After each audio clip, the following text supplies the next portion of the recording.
오늘도 믿음으로 예수님의 장막을 짓습니다. 예막인 98일차 욥기 22장에서 28장까지입니다. 욥기 22장에서는 다시 한번 욥과 세 친구들의 논쟁이 벌어집니다. 22장에서는 엘리바스가 욥에게 회개하라고, 너가 하나님이냐고 그렇게 욥을 비난하죠. 하나님께 돌아가라고, 회복하라고 주장합니다.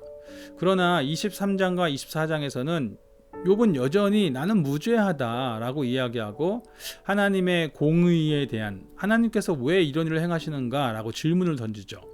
하나님의 정의가 인간의 이해를 초월한다라고 말하면서 왜 자신에게 이런 일을 행하시는가에 대한 질문들을 던지는 겁니다.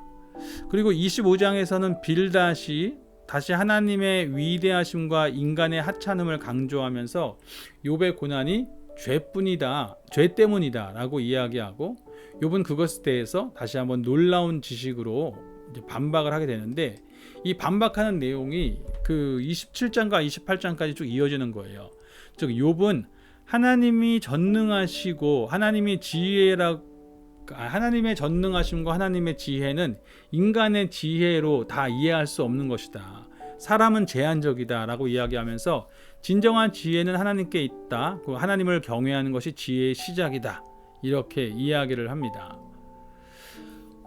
저는 그 욥기를 지금 읽어가면서 특별하게 어떤 적용점들이나 이런 부분들에 대해서 말씀드리기가 참 어려웠던 부분이, 그 욥은 전체로서 또 하나의 메시지를 전하고 있기 때문에 특정 부분만 가지고 이야기하기 쉽지 않은 것이죠.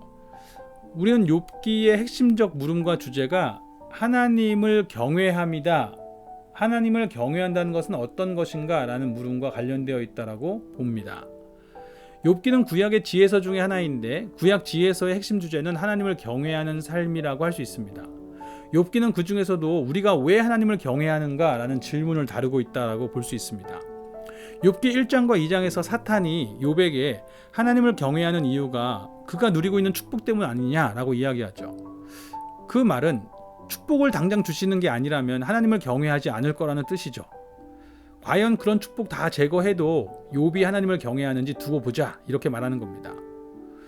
욥기 내내 그 욥은 이런 고난을 어떻게 이해해야 하는가 씨름하지만 동시에 우리는 그 속에서 이럼에도 불구하고 나는 하나님을 붙잡고 있어야 되는가, 하나님을 경외해야 하는가 라는 질문에 답하는 것이기도 합니다. 욥의 아내는 욥에게 하나님을 욕하고 죽으라고 이렇게 이야기하지 않습니까? 그럼에도 불구하고 내가 이 고난 속에서 하나님을 경외하고 하나님을 찾아야 하는 이유가 무엇인지를 욥은 씨름하고 있는 것이죠.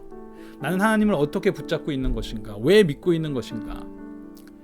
이런 질문에 대해서 지금 답하고 있다는 것을 염두에 두시고 그걸 한번 고민하시면서 계속 읽어나가시면 될 것 같습니다. 욥기 22장에서 28장까지의 말씀을 읽으시면서 하나님은 어떤 분이신가? 인간은 어떤 존재인가? 나에게 주시는 말씀은 무엇인지를 묵상하겠습니다.